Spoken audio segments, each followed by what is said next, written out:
As India essays closer ties with the Taliban and with the United States under the Trump administration freezing funds, have Afghanistan's exiles outside the country and the women inside just been abandoned?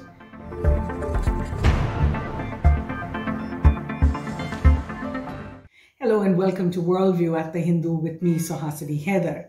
Now this week I'm going to talk about the situation in Afghanistan, where it would seem the Taliban regime has consolidated its position since it took over Kabul in 2021. As a result, India, like many other countries, is looking at whether it should draw the Taliban closer in a number of ways. In fact, a series of measures that have really followed after a meeting between Foreign Secretary Vikram Misri and the Taliban's acting Foreign Minister Amir Muttaqi that was held in Dubai in January 2025. That meeting marked the highest level at which India has engaged the Taliban since 2021. In addition, many reports that have really not been denied by the MEA say one, and this came out in November, that India had already allowed a Taliban appointee to take charge as the Afghan Consul General in Mumbai. That's a first. The second, that the Ministry of External Affairs is now considering allowing a Taliban-appointed ambassador in Delhi as well, although officials say they would not allow the Taliban flag to fly there. It would be the tricolor of the Afghan Republic that is still recognized. Three, that the government also wants to expand its presence at the mission in Kabul, sending more diplomats over there. It's called a technical mission at present. And four, to restart development and infrastructure projects that India had earlier committed to.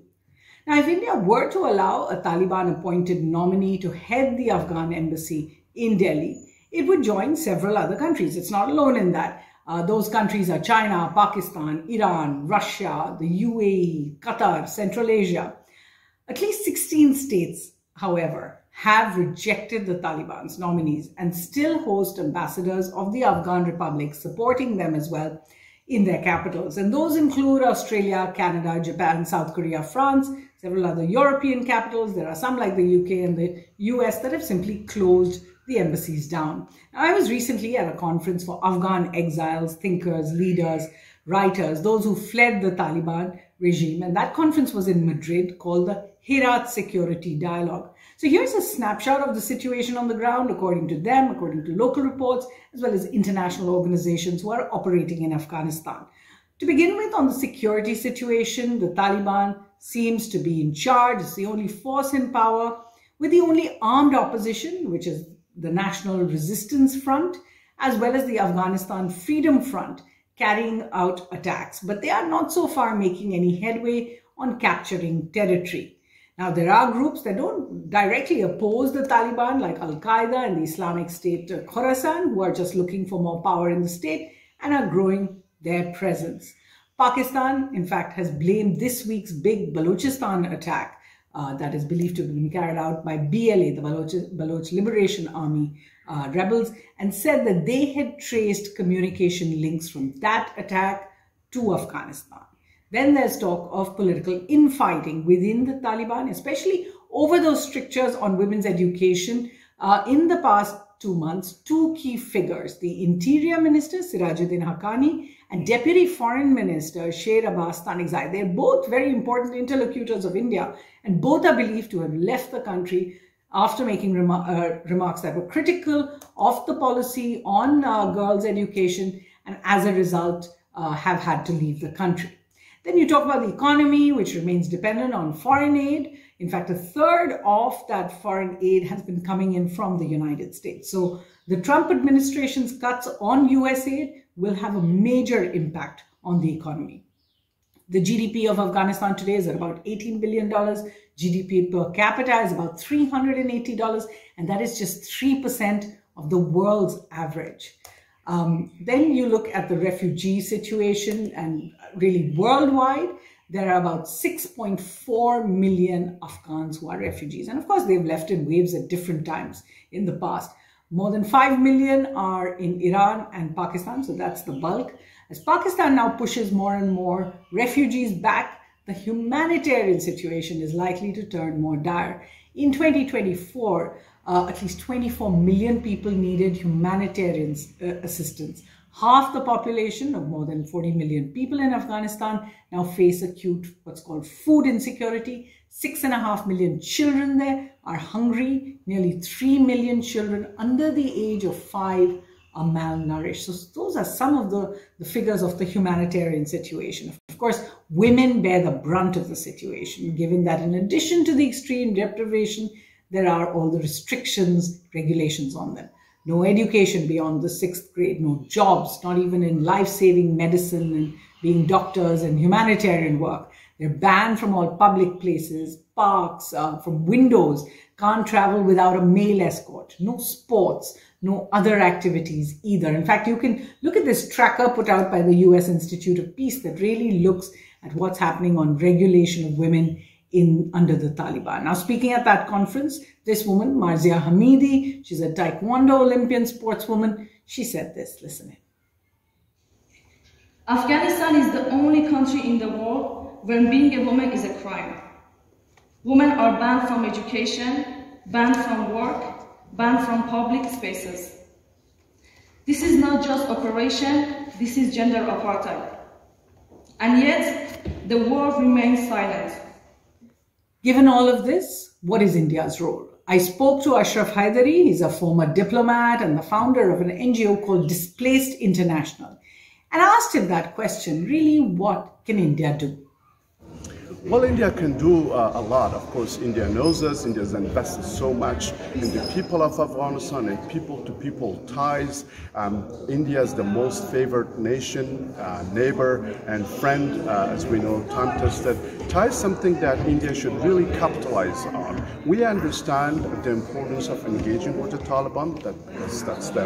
They are currently in power, and India and other countries in the region have different reasons to engage with them. But that should never come at the cost of India's long-time relationship, historic, civilizational relationship with the people of Afghanistan. Two specific parts of India's policy. One is the engagement with the Taliban now seems to be leading to allowing Taliban appointees into missions in India. The other has been the subject of visas for Afghans who are trying to come in.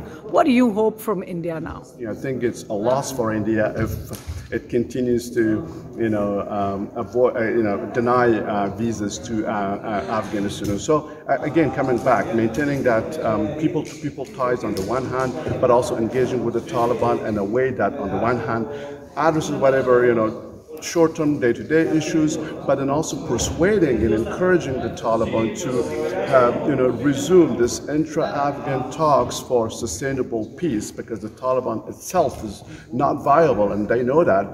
Because as soon as the Trump administration freezes, provision of aid to the Taliban, we know that I think they're still, despite this change in the administration, that the Taliban continues receiving funding from the United States. I think if this is gone, then the Taliban would no longer be viable. In real terms, what can India actually do? One, of course, engage the Taliban, but also engage exiles, diaspora groups, women's organizations, and those opposing the Taliban. It could reopen visas for those Afghans, especially patients, students, and women who are fleeing the regime even today. It could provide a forum for those anti-Taliban leaders like the one you saw there in Madrid seeking a different future for Afghanistan. Of course, it could raise the issue of women, certainly at international forums, much more. In fact, most recently during the Champions Cup trophy in Pakistan, the failure of the ICC to ensure that the Afghan Cricket Board recognizes a women's team really was also a missed opportunity for India to have called for that, or to have perhaps even helped a women's cricket team being trained in India. And fifth, of course, continuing the humanitarian aid to the extent possible. Remember, even during 1996 to 2001, when India had no ties with the Taliban, humanitarian aid actually continued. So what's Worldview's take? India has learned again and again in history that it doesn't pay to simply turn its face and walk away from events in Afghanistan. Instead, New Delhi must engage with both the reality of the Taliban today, but also with the possibilities of ending its brutality and for an alternate future for the country where people really have deep hopes from New Delhi. Time for some Worldview reading recommendations, and I have quite a few. One, Letters to My Sisters, Fawzia Kufi. She's been on Worldview before. She's also the author of Letters to My Daughters, which was actually a real bestseller, and The Favored Daughter, One Woman's Fight to Lead Afghanistan into the Future. She, of course, stood for election, the first woman to stand for presidential election in Afghanistan a decade ago. The Return of the Taliban, Afghanistan After the Americans Left by Hassan Abbas is a great writer, and this is really a very, very detailed read. The Last Commander, The Once and Future Battle for Afghanistan. This is by General Sami Sadat. He was the last commander of the Afghanistan National Army, the ANA there, or what was eventually called the ANSTF. There's Escape from Kabul, the Afghan women judges who fled the Taliban and those they left behind. This is a book by Karen Bartlett. And August in Kabul. So a lot of books coming out about 2021 now, because they've taken that long to write, I guess. August in Kabul, America's Last Days in Afghanistan and the Return of the Taliban. This is by Andrew Quilty. And then there's a book I've spoken about before, Radio Free Afghanistan, a 20-year odyssey for an independent voice in Kabul by Saad Hosseini, who set up Tolu TV. So we hope you enjoy reading these and join us again here on Worldview from the team. Thanks for watching.